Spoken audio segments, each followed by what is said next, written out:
عسرا قال كذلك أتتك آياتنا فنسيتها وكذلك اليوم تنسى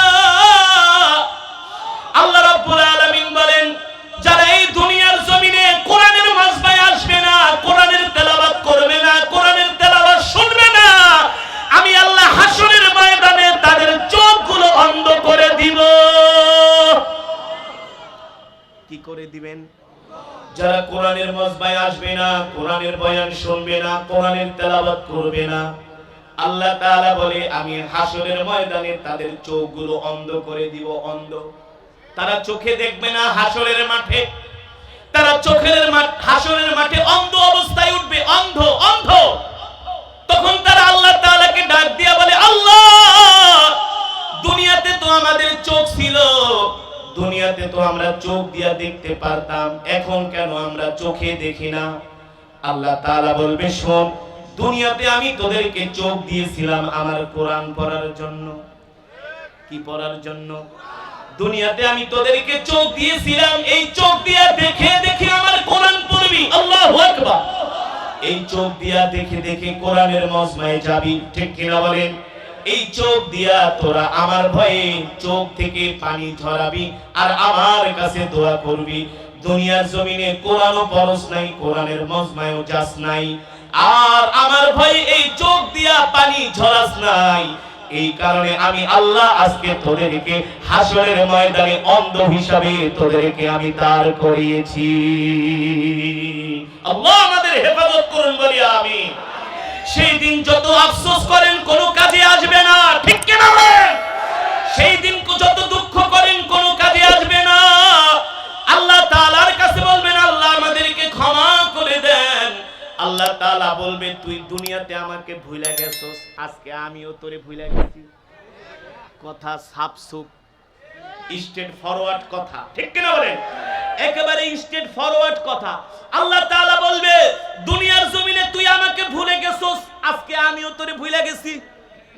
যা ফি নারি জাহান্নাম খালিদিনা ফিহা আবাদা, ওই জাহান্নামে যা, ওই জাহান্নাম থেকে তোকে মুক্তি দেওয়া হবে না, কারণ তুই কোরআনের পক্ষে কথা বলছ নাই, কোরআনের বিরুদ্ধে কথা বলেছস। আমার নিয়ামত খায়া আমার শুকরিয়া আদায় করস নাই, ঠিক কিনা বলেন? দুনিয়ার মানুষের সামনে ক্ষমতার জন্য মাথা নত করেছস, ঠিক কিনা বলেন? আজকে আমি আল্লাহ তোকে ভুলে যাব, আমি আল্লাহ তোকে ক্ষমা করব না। এই কারণে আল্লাহর নবী রাহমাতুল লিল আলামিন বললেন, ও আমার উম্মতেরা, ও আমার উম্মতেরা, আল্লাহ তাআলা আমার উপর যে কোরআন নাযিল করেছে, তোমরা মনে রেখো এই কোরআনের হক তোমাদেরকে অবশ্যই আদায় করতে হবে। যদি কোরআনের হক আদায় না করো, আল্লাহ তাআলা প্রত্যেকটা মানুষকে হাসরের ময়দানে জিজ্ঞাসা করবে। এই কারণেই তো রাসূলের সাহাবী মুসাব বিন উমাইর এখনো কালেমা পড়ে মুসলমান হয় নাই, কিন্তু আল্লাহর নবীর জবানে কোরআন শোনার জন্য প্রতিদিন আল্লাহর নবীর ঘরের কাছে চলে আসে। সুবহানাল্লাহ। আল্লাহর নবী বাইতুল্লাহর পাশে একটা পাহাড় আছে যার নাম হলো জাবালে আবু কুবাইস। নাম কি? এই জাবালে আবু কুবাইসের পাশে আল্লাহর নবী কোরআনের দর্স দেন, সাহাবীরা আল্লাহর নবীর কোরআনের দর্সে বসেন। সুবহানাল্লাহ বলেন। সেই কোরআনের দর্স আজও পর্যন্ত মক্কাতুল মুকাররমা বাইতুল্লাহ শরীফে আছে। সুবহানাল্লাহ। বাইতুল্লাহর প্রতিটা পিলারে পিলারে এখনো সেই কোরআনের দর্স হয়। মদিনার মসজিদের প্রতিটা পিলারে পিলারে এখনো কোরআনের দর্স হয়। এটা কিয়ামত পর্যন্ত চলবে ইনশাআল্লাহ। আল্লাহর নবী কোরআনের দর্স দেন, কোরআনের তেলাওয়াত করেন। দূর থেকে মুসাব বিন উমাইর আল্লাহর নবীর জবানে কোরআনের তেলাওয়াত শুনেন। একদিন, দুই দিন, তিন দিন যেতে যেতে হঠাৎ করে আল্লাহর নবীর নজর চলে গেল মুসাব বিন উমাইরের দিকে। আল্লাহর নবী ডাক দিলেন, তারিয়া শাবাব, এ যুবক এদিকে আসো। কি তোমার নাম? কোথায় তোমার ঘর? কোথায় তোমার বাড়ি? তুমি প্রতিদিন দেখি আমার কোরআনের মজমায় এসে কোরআন তেলাওয়াত শোনো। মুসাব বিন উমাইর ডাক দিয়া বলে, ও আল্লাহর নবী, প্রতিদিন আমি আপনার মজমায় এসে কোরআন তেলাওয়াত শুনি, কিন্তু আমি মুসলমান না, আমি এখনো অমুসলিম, আমি এখনো মূর্তি পূজা করি। আল্লাহর নবী বললেন, তোমার নাম কি? বলে, আমার নাম হলো মুসাব বিন উমাইর। আল্লাহর নবী বলে, আমি তো তোমার বাবাকে চিনি, তোমার বাবা হলো মক্কার একজন বড়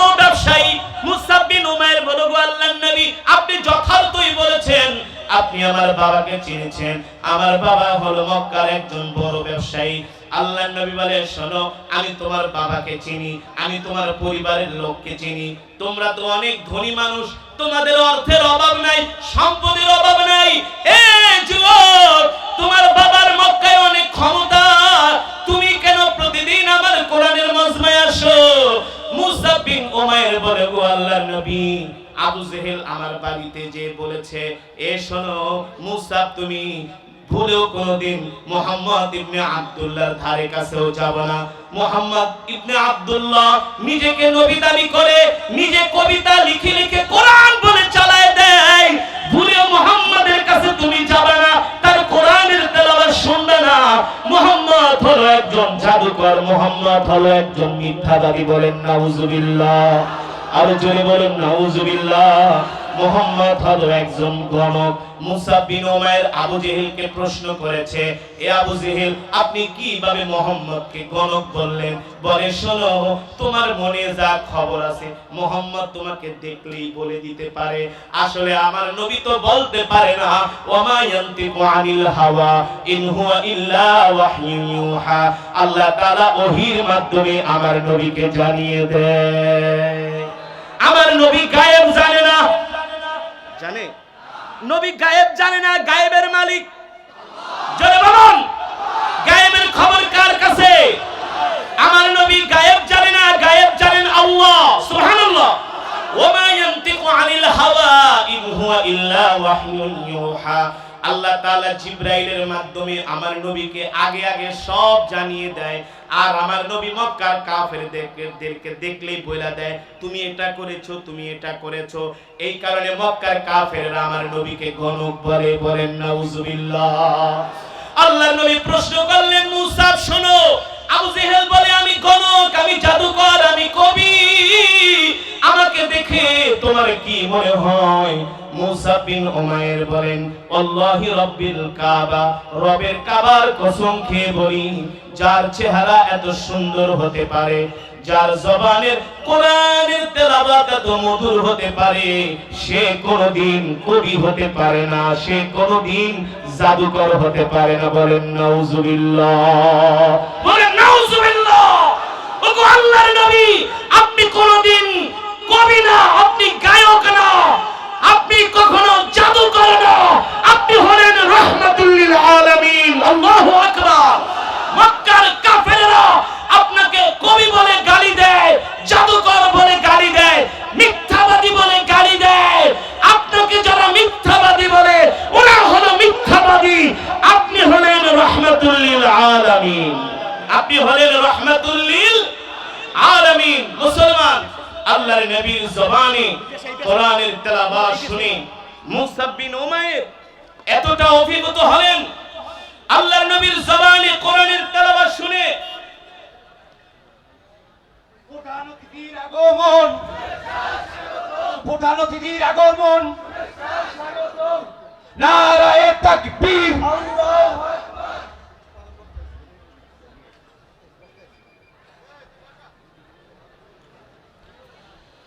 মুসা বিন উমাইর আল্লাহর নবীর জবানে কোরআন শুনে বলছিল, গো আল্লাহর নবী, আল্লাহি রাব্বিল কাবা, রবের কাবার কসম খেয়ে বলি, আপনি কখনো কবি না, আপনি হলেন নবী। ঠিক কি না বলেন? আপনি হলেন নবী। আল্লাহ তাআলা কোরআনুল কারীমের মধ্যে সে কথাই বলেছেন, ওয়ামা আরসালনাকা ইল্লা রাহমাতাল লিল আলামিন। ওগো আল্লাহর নবী, আপনি হলেন সমগ্র বিশ্ববাসীর জন্য রহমত, আপনি হলেন সমগ্র বিশ্ববাসীর জন্য বরকত। আমি আল্লাহ আপনার উপরে যে কোরআন নাযিল করেছি, এই কোরআন আমি মানুষের হেদায়েতের জন্য নাযিল করেছি। ঠিক কি না বলেন? কোরআন আল্লাহ তাআলা আমাদের হেদায়েতের জন্য, আমাদের পথ প্রদর্শনের জন্য, সঠিক পথের যাতে আমরা দিশা পেতে পারি, এই কারণে আল্লাহ তাআলা প্রিয় নবীর উপরে কোরআন নাযিল করেছেন। সেই কোরআনের তেলাওয়াত আমি দীর্ঘক্ষণ করেছি, আপনারা শুনেছেন। ঠিক কি না বলেন? সুতরাং শুধু নিজেরাই কোরআন শুনলে হবে না, নিজেদেরকেও কোরআন পড়তে হবে, আর আমাদের সন্তানদেরকেও কোরআন শেখাতে হবে। ঠিক কি না বলেন?